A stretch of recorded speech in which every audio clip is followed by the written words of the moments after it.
It's Wednesday. President Trump is describing a phone call this morning with Ukrainian President Volodymyr Zelensky as, quote, very good. This comes a day after President Trump spoke with Russian President Vladimir Putin, where they agreed to a ceasefire on specific targets. Natalie Brand reports from Washington, D.C.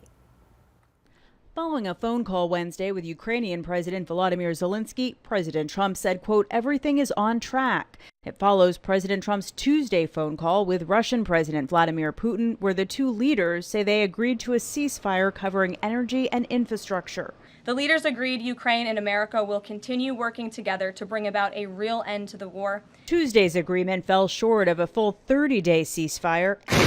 And hours after the Putin call, Russian strikes damaged a hospital in Ukraine.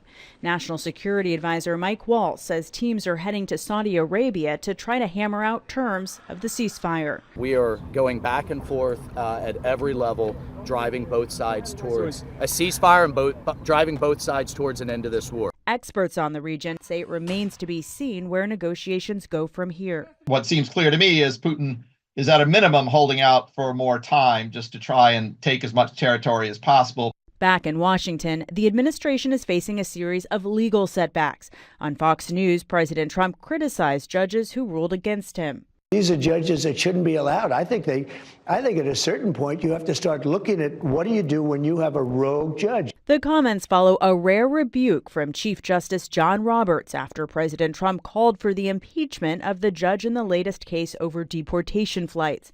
Roberts said in part, for more than 2 centuries, it has been established that impeachment is not an appropriate response to disagreement concerning a judicial decision. The White House said Wednesday President Trump has great respect for the Chief Justice. Natalie Brand, CBS News, the White House.